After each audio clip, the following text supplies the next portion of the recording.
everyone. Welcome to At Home with Sally. I'm Sally Clarkson, and I have the biggest privilege in the world to be with so many friends from all over the world who join me every week to listen to my stories, inspiration, biblical encouragement, and I am just so glad that you're here today. Thanks so much for joining me.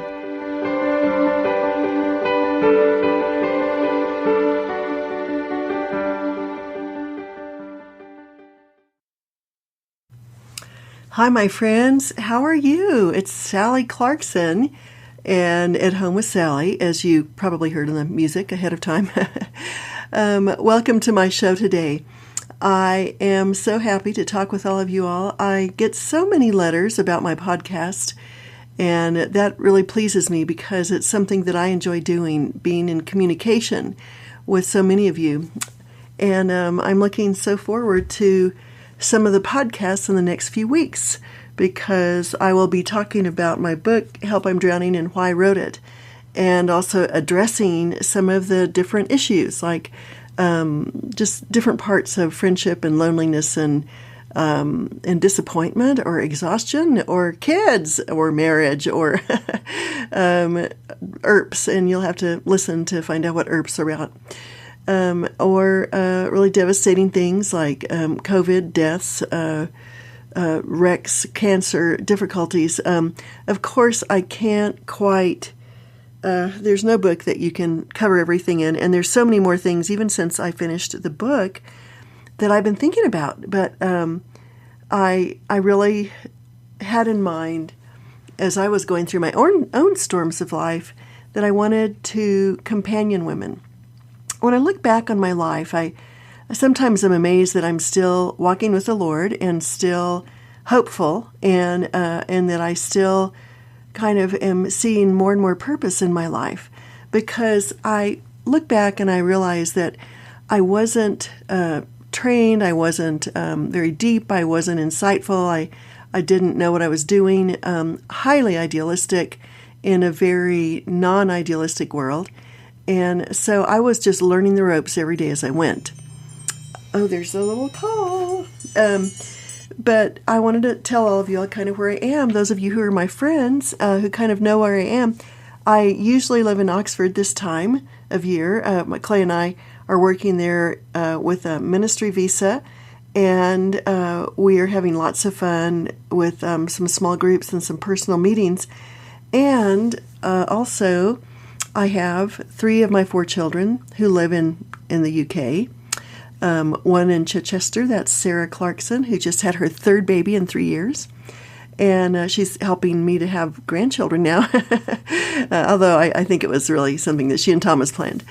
And he's an Anglican priest there. And then Joy just graduated with her PhD, and she's kind of putting her toes out in the waters of jobs and possibilities. And Joel is my musical son who composes music, and he also lives in St. Andrews, where he's finishing his PhD, does choral music and voiceover and all sorts of things. And so it's really fun for me to be there with them.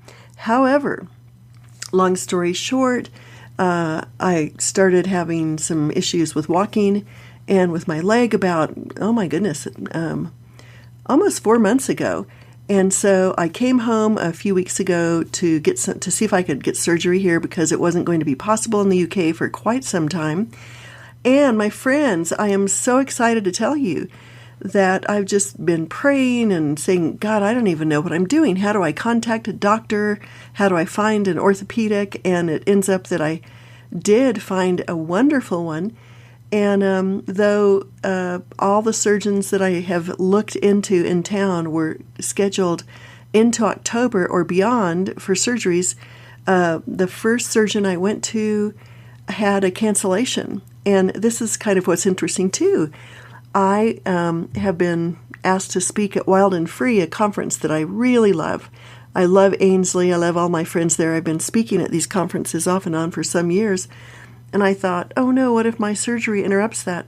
Well, I got a call from the physician's office the other day, and they said they had a cancellation 2 days after I get home from Wild and Free. So, my friends, those of you who are coming, I'll see you there. I get to come after all, so I'm very grateful for that. and then I get to have my surgery soon after that, and so that'll put me on the road to going back to Oxford to finish out my year. So I am quite grateful, quite grateful. But it does bring me to one of the subjects that I wanted to talk about. I think that a lot of, when we look at the storms of our lives, a lot of the storms that we experience are emotional storms where either we are disappointed with life or overwhelmed with life or fearful of what is happening in life. And so I wanted to talk a little bit about some of that today. But one of the things I'm going to be talking about today is something that I had to learn. I'm not a very patient person. I am a fast person. I work fast. I walk fast, which is probably part of my problem with my hip. They said I totally wore off the cartilage and am bone on bone, which happens sometimes to joggers and walkers. But also add to that I had osteoarthritis that I didn't know about. But I like to do things fast. I'm not good at sitting still or being patient or waiting. But I wanted to read this verse to you in Lamentations 3, verse 25. It says, "The Lord is good to those who wait for him, to the soul who seeks him." Well, that's really a lot of what my whole life has been about. Has been waiting on God and seeking him. And there have been so many times in my life when I thought, come on, Lord, get going. We prayed about this. We're working on it. Let's get an answer here.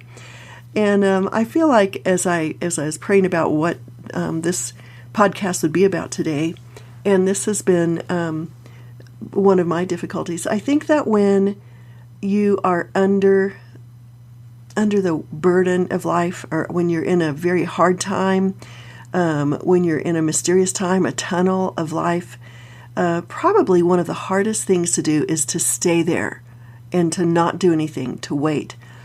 I love the verse, as we all know this verse in Isaiah 40, "Those who wait on the Lord will mount up with new strength," a new kind of strength. In other words, maybe the strength that you had before, maybe the strength that you have right now isn't going to get you through this trouble or this problem. But if you wait on God, you will have new strength. And so I wanted to talk about what in the world did God have in mind? Because I think as I was looking back at my own life, and as I was looking at a lot of the circumstances, when I was right in the middle of things, I wanted to do something. I wanted it to be over. Waiting. And over 150 times in Scripture, God tells us to wait. Over 150 times. Are there areas in your life that you have to do over and over and over with your children? Look at my eyes. Was that the right way to say that? How could you have said that in a more loving way? Look at my eyes. There are consequences to your behavior if you choose to do whatever. And if you choose to disobey mommy right now, you are choosing to be disciplined. What are you going to choose? There are things that we have to repeat over and over and over again. We're training. And sometimes we wonder if anyone is listening. Well, my friends, that's what it's like in an adult life. We wait and wait and wait. And as I looked back, I realized that one of the areas that I needed to learn was to wait until the storm passed. Storms have a life. We can't hurry them. We can't control them, but we have to learn how to wait. As I look back on my own life, I realized that when I was a teen, I couldn't wait to get my driver's license, and then I couldn't wait to go to college, and then I couldn't wait to get out of college, and then I was waiting to see what job I would have. And then we wait to get married. Am I going to get married or be single the rest of my life? Am I going to get pregnant? When am I going to get pregnant? And then we wait for the 9 months. When is this baby going to come? We wait for the baby to be born. We wait for the baby to sleep through the night, then to get out of diapers, then to walk, then on and on and on. We wait during times of being alone and think, when am I going to have a friend? When are we going to get a better job? When are we going to have a better house? When are we going to find a better church? When are we going to have different circumstances? I don't think I can stand the deployment of my husband, or the health issues that we have to go through, or how long it's going to be until I can start walking again, and on and on and on. And what I was realizing as I look back on these storms of life is that most of life is made up of waiting. And if we wait to live life until something else happens, if we wait to be happy until we get exactly what we wanted, if we wait to grow, or to address a habit, or to do something beautiful. I learned a long time ago not to wait to buy things. In other words, by that, I don't mean that 100%. Obviously, you can't. There are things you have to wait to buy. But I put together, as many of you know, I started collecting coins, or I would put away $3, $5, $10 when I had extra little money. I would put it away in a treasure box. And then when I needed it, I would go out for coffee. I would get some flowers. I would get a little gift for my children or for me, because there were times when I needed, in the midst of the wait, to bring beauty to my life. I think that the emotional storms, the anguish in a hard time, the pressure when we don't know what's ahead, can hang heavy upon all of us. We've been waiting for COVID to be over. And I think during these times, oftentimes we gut it out. We just barely live through the long wait, with the illusion that when this thing happens, we are going to find contentment, joy, pleasure. And meanwhile, while we wait, by just gutting it up, we waste most of life. And in the wasting of life, in the wasting of days, our hearts and our souls grow more deeply in despair. And oftentimes the things that we were waiting for didn't bring the solution or the contentment that we were waiting for. And so I'm calling this today, In the Meantime. It's the time between what we want and when we get an answer about what we're hoping for. And that's most of life. And so I think that one of the things I had to learn was, and especially now as I look back, I've been really enjoying my life this year, because I know that I don't always get the time with my children that I want to have. The thing is, if you really focus on the ideals of cultivating your children and spending time with them, and making rhythms and routines and rituals and celebrating life together, then you do miss them when they go. You can't even believe how much a part of your inner heart they became. And as we look in the meantime of life, the time between what we want and what we get, eating, working, cleaning up, sleeping, and then doing it all over again is what makes up most of life. And I really feel like the emotional storms of our lives are in being amidst a winter season and waiting for the next thing that will make us happy. And there's an illusion that if we get things, or if we get possessions, or if we get experiences, that then we're going to be satisfied, because we have this unending desire for things that we may not be able to have until eternity. I had to realize that in this fallen world, there are desires and there are hopes that might have to be affirmed when I get to heaven. And learning how to be content keeps us from struggling all the time with feelings of fear. What if this happens? What if one of my children dies? What if this happens or that happens? What ifs? And those what ifs lead to despair and isolation and loneliness and exhaustion. But when we choose what we choose to do with our lives, my friends, in the meantime, is what will write most of the story of our whole lives. The legacy of love, of faith, of joy, of goodness is found in the hidden, mundane days, not in the exceptional events. I think I mentioned this, and I was about to get to this a minute ago. I have really, really enjoyed a lot of COVID, which seems really weird. because I was hoping to go to Oxford and be able to do my traveling that I love to do, to go see some friends in different cities, to be able to speak at conferences like we did before, to spend a lot of time with my children in their places. But with the lockdown and with masks and with things being closed and transportation being shut off, it's been a very different year than what I thought about. But as I look back, I realized that there was somewhere along the way. I've kind of been in the midst of a lot of deaths this year. A couple of suicides of close friends' children, and then 4 deaths of several of my friends, of 4 friends that were very close to me, and multiples of them were quite a bit younger. And I might talk about that another time, but I realized some years ago, before my precious children left home, that this day is a gift, and I have to develop rhythms and routines and a heart that is willing to dance with all my life, with all my heart in this day. Because even though, yes, we do need to look at the mundane things with a different eye, I really look back now and I think it was when I was washing the dishes with my children that I had such great conversations.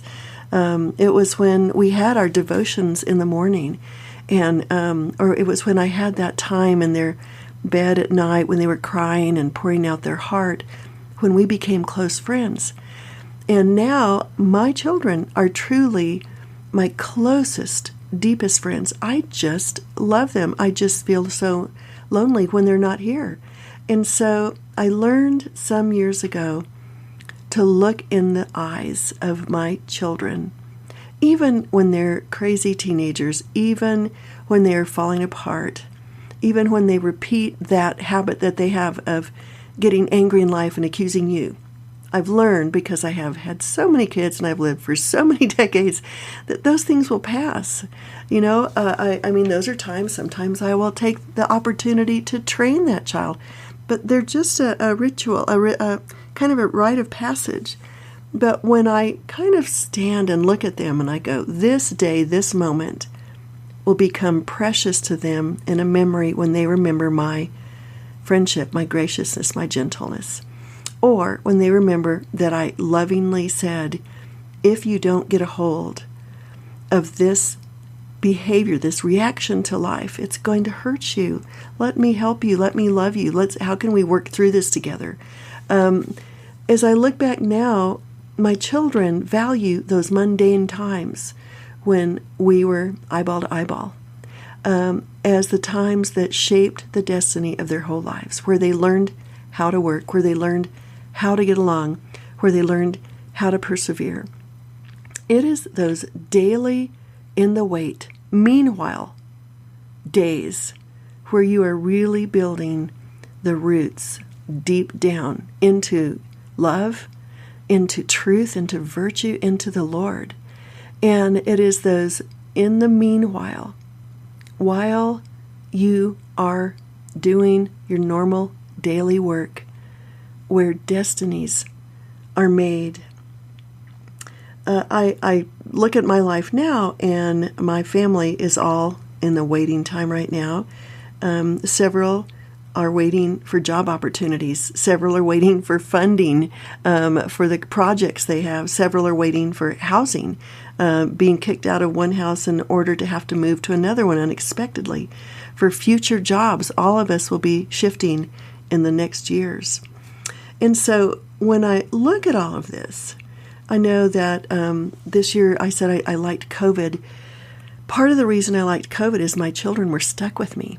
I remember after Christmas, Joel and Joy were actually sequestered with me in Oxford. It was after a time when Clay went home to settle some of the things that needed to be done with our ministry before we actually accessed our visa. And so days upon end, we were in the house, my little house in Oxford, together. And so I made special meals. I lit the candles every night. I told them, I spoke forward in their lives. I said, I believe in you. I know this is hard to do your PhD. I know you don't have access to the library, but just look what you're learning. Just look who you are. I would try to find special series on Netflix and other places, mysteries that we could watch together. So we would always have my little dark chocolate at night, and we would watch one more series together. We would go on walks together.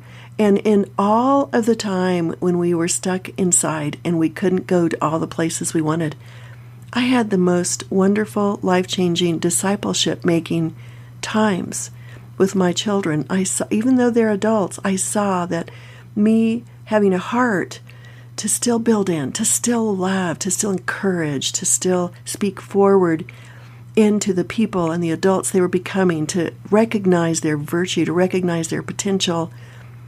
That's what I had when I was stuck inside my little house in Oxford this year with Joel and with Joy. And then I look back and I see how precious my time was when I would get to be with my grandchildren. I knew that it wasn't going to be a lot because of the quarantine. And so I made the most of it. I got up every morning with little Lily. She always awakened early. And I had bought her a couple of years ago a little rattan, one of those woven little chairs.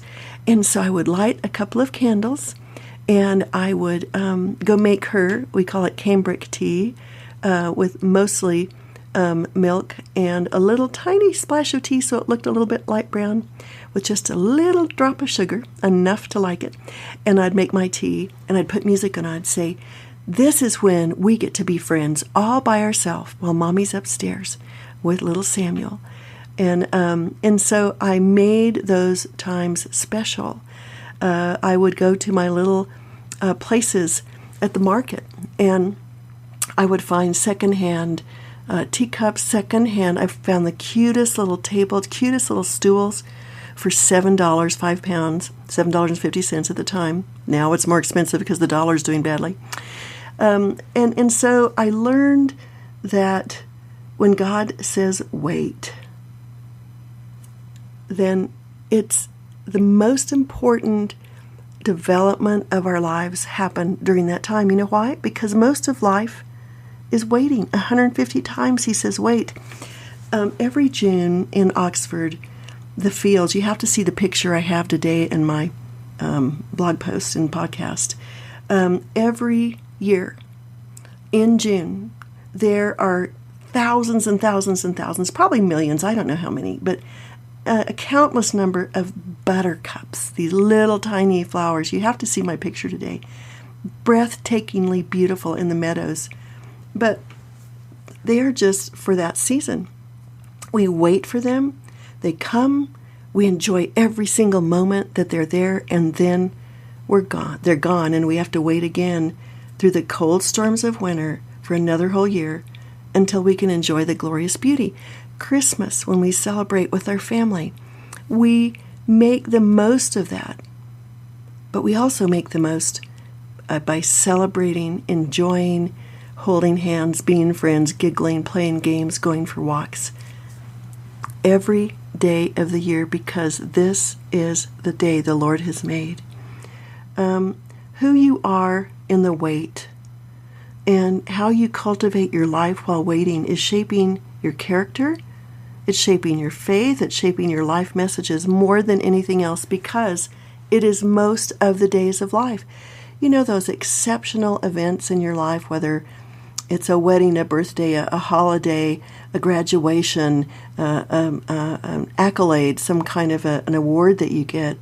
Those days are few and far between, and they're fun. Enjoy them when they come, but they aren't most of life.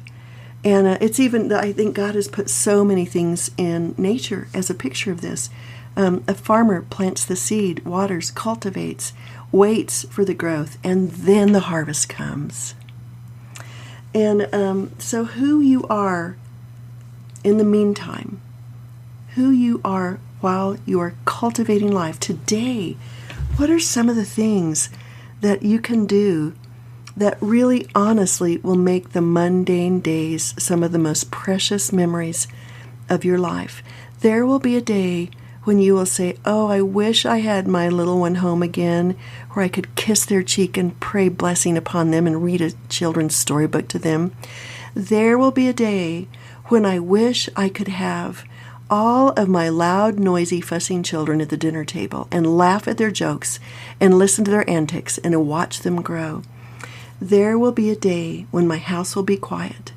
There will be a day when no one needs me as much. There will be a day when I can't nurse that baby anymore. And so what does this require of us? It requires us a little bit to flip around our expectations, to say, God, would you show me during this dark time, the time when I'm lonely? Right now I'm with Kelia and Nathan, and I'm missing seeing my little grandchildren. I want to see my little grandbaby change, and I want to see her start to smile, and I want to hold her, and I want to be with little Samuel and Lillian. But you know what? Every time I'm with them, I enjoy them. And so right now, it just happens that Nathan and Kelia were coming for a month break from New York City, as everything that they're working in closes down in the summer. And I am enjoying them so much. We have been, they've been cooking for me every night. It's funny because they're at a place where they love learning new recipes and love learning how to cook. Well, I am so glad, because even though I love to cook, I don't really have to cook right now, and they're cooking. They took me, as many of you saw in my Saturday post, Nathan figured out a way to take me to the very, very, very top, the end of a trail. And he said, Mom, here, hold my arm. And we edged with my silly little leg down the trail. And I got to have a memory with them on a mundane waiting day. We sit on my rocking porch. I call it my rocking porch. It's my front porch with rocking chairs. And we have tea times together. And we do things early in the morning. Whoever gets up early makes a big pot of very dark coffee. We're just having these great conversations that I haven't had a chance to have. So, no, I can't have surgery at this moment. I am bumbling a little bit around. Clay, I'm waiting for him to come home. But meanwhile, in the meantime, I am really marking these days as a special gift. Because in the storm of your emotions, in the difficulties of your life, if you turn around and look at the eyes of those that are present, even if there are many that aren't present, you can find a way to make life beautiful. I have friends that I call every week. Not the same friends all the time, but I have a list of friends that I will go through and call in times when I'm lonely. I will write emails to them, letters of I love you. I'm always on the phone or text messages with my children. I always have a good book that I'm reading because I want to grow, and I love how stories shape my life. I write in my journal to tell the Lord what's going on in my mind. I'm always having quiet times, because even if they're not deep quiet times, sometimes they are, sometimes they aren't. It's this habit of saying, God, you are my value, you are my treasure, and I'm going to give you this day. You see, it is in the wait on the Lord, hope in the Lord, and you will find new strength. And so, my friends, I hope that in this season, wherever you are, that God might be really real to you and let you know that this time that you're in the waiting is a really important time. It's doing works. It's putting your roots deeper. It's putting your children's roots deeper. It is the shaping of a character. This time, when you feel alone or afraid, God is truly there at work. And this is a time in which you will practice becoming a life giver that will serve you the rest of your life through all of the different seasons. Let me pray for you. And I know how hard it is. But I just want to pray for you. Dear Heavenly Father, I just thank you for all of these precious ones who are listening today. Lord, if they feel like they're drowning in this moment, give them a renewed vision for knowing that this moment is precious to you, and it's precious in time and space, and that if they can little by little learn to wait with patience, Learn to wait to see the goodness of God in the land of the living. Learn to wait to have the feelings of gratefulness come back. Learn to wait knowing that this moment is a shaping of a destiny, a heart, a mind, a memory. Lord, life is so tedious and so hard, as you know, as I look back on all the seasons. Many of them have been hard and disappointing. And yet, Lord, it's from those hard and disappointing times for me that I'm able to have compassion and sympathy for people because I know what it's like. And I just pray that you would encourage, bless, love, inspire. Lord, for those who are despairing more than normal, send them your comfort. Send them a person to love them in the midst of the mundane. Help us to be thoughtful people to others in the midst of their mundane. Lord, I just pray that if you have told us to wait and wait and wait, that we will learn your value system and that we will find true treasure in the midst of the wait. In the meantime, bless these precious ones, I pray, Lord. In Jesus' name, I ask this. Amen. All right, my friends. Well, I did want to mention, for those of you who are listening right away, on Monday night, for those of you, and it's not too late, you can still join my membership. It isn't too late for this. But on this coming Monday night, I believe it's the 16th, I recorded a video for all of my membership in Life with Sally, and it's about how to move to a life of flourishing instead of burning out. And so it's going to be live in that my leaders are going to present it live, and the first 500 people who sign up will get to interact with one another and comment and ask questions. And for those who are in the membership, it will be there forever. So eventually they will download this and let everyone just be able to listen to it. But that's at Life with Sally. And the other thing in Life with Sally this month that we're doing, you know, the Clubhouse book that Nathan and Joy have put out, we have a list of books that we're going to release to you that for every day of the Clubhouse, like when the Clubhouse was a pirate ship, when the Clubhouse was a spaceship, when the Clubhouse was a hospital, when the Clubhouse was, these were the things that my children would play. They would go outside, and today it would be, a racetrack, or I'm making it up, a zoo or whatever. And so we have put together books that you can read out loud to your children and then say, go outside and pretend it. And this isn't perfect, but I will tell you that it worked a lot for our family. And so we have a special list for our members on that. We have all sorts of things that it's just really a wonderful membership. And we created it so that it would be a resource to so many of you. It would give you books and musicians and recipes and traditions, and also a forum. And we're going to be developing a new forum. And also there are going to be some special giveaways and encouragement for those of you in the membership who help us with Help I'm Drowning.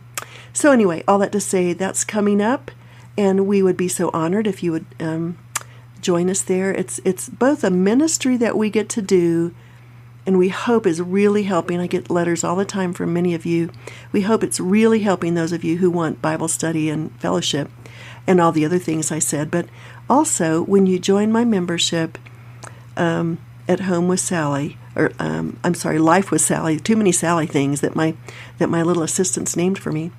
When you join my membership, Life with Sally, it is your way of supporting this podcast and supporting our staff and supporting our printing and our writing. So thanks so much for being with me today, and I pray that in the meantime, you will have a really, really good week. Bye-bye.